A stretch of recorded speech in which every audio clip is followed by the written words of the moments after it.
The hallway camera caught it at 2:47 a.m. Marcus Wells had installed the camera 3 weeks earlier, after his son Caleb started climbing out of his toddler bed. The footage was motion-activated, stored on a hard drive in the office closet. Marcus checked it every morning over coffee, fast-forwarding through hours of empty hallway. On the night of November 14th, the camera triggered at 2:47. The footage showed Caleb's door opening.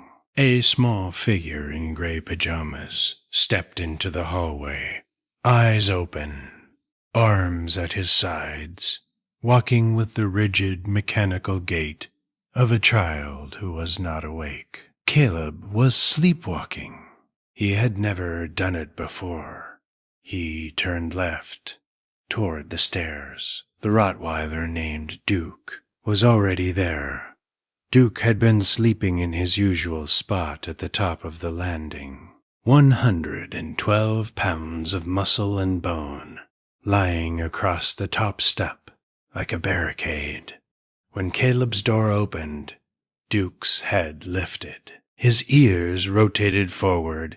He didn't stand. Caleb walked toward the stairs. His bare feet made no sound on the hardwood. His eyes reflected the dim nightlight, flat, unfocused, the blank stare of a child navigating a world that existed only inside his sleeping brain. Duke rose. He positioned his body sideways across the top of the staircase. Not aggressive, not barking. A wall of black and tan fur blocking the only path down. Caleb walked into him, his hands pressed against Duke's ribs. He pushed.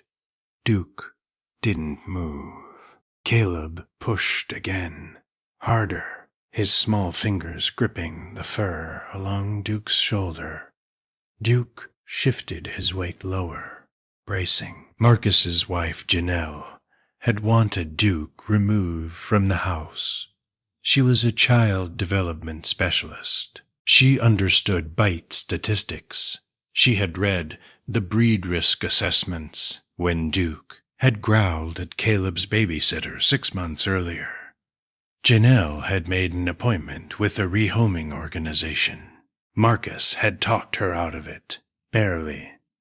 The compromise was a baby gate at the top of the stairs, and Duke sleeping downstairs. But Duke had moved upstairs on his own 3 nights later, and Marcus hadn't had the heart to enforce it. On the camera footage, Caleb pushed against Duke for 31 seconds. Duke absorbed every push without shifting. Then Caleb's body changed. The rigid sleepwalking posture softened. His knees bent. He slid down Duke's side and sat on the floor, his back against the dog's ribs. Duke lowered his head. He rested his chin on Caleb's thigh. They stayed like that for 4 minutes and 12 seconds. Then Caleb's eyes blinked. Once, twice.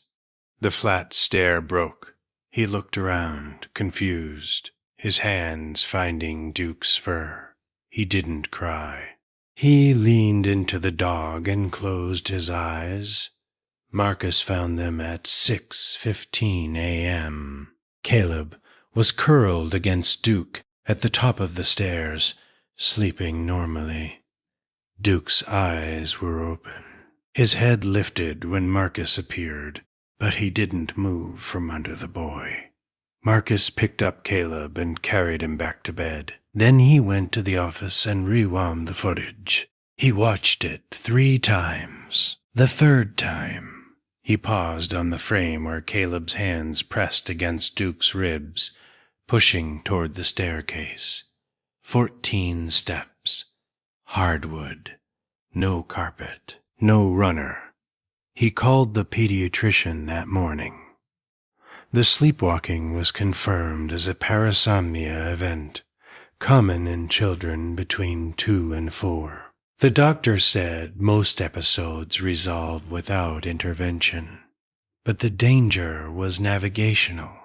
Children walk toward remembered pathways, stairs, doors, windows. The biggest risk isn't the sleepwalking itself, she said.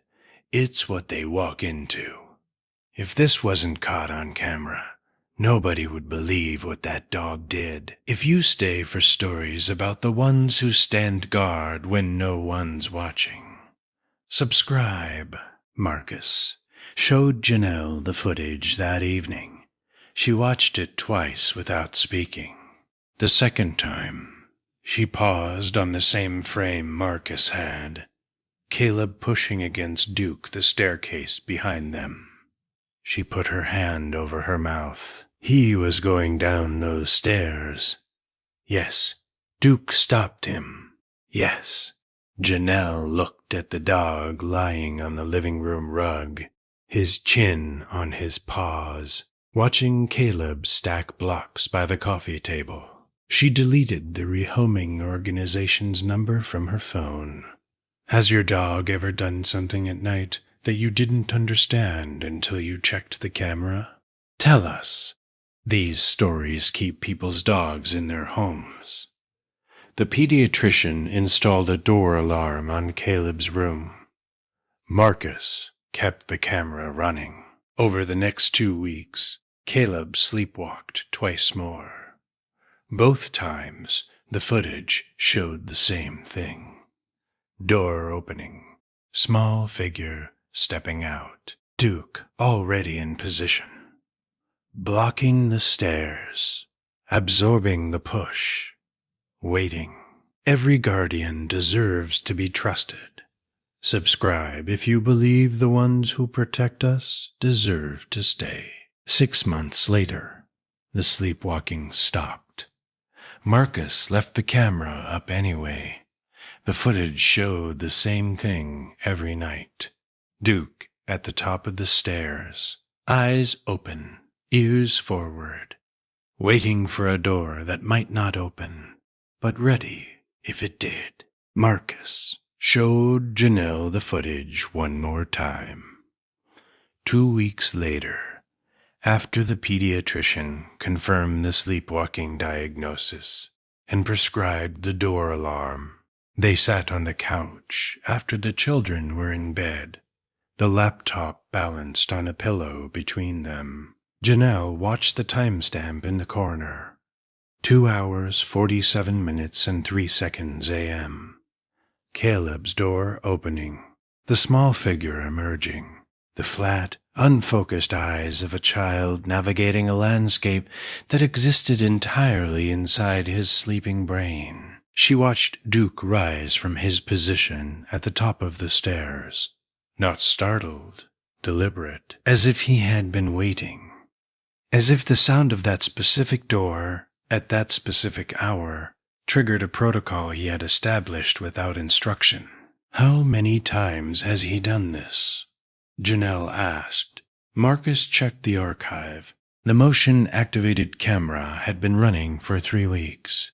He scrubbed through the footage night by night. Duke had been at the top of the stairs every night, every single night for 21 consecutive days.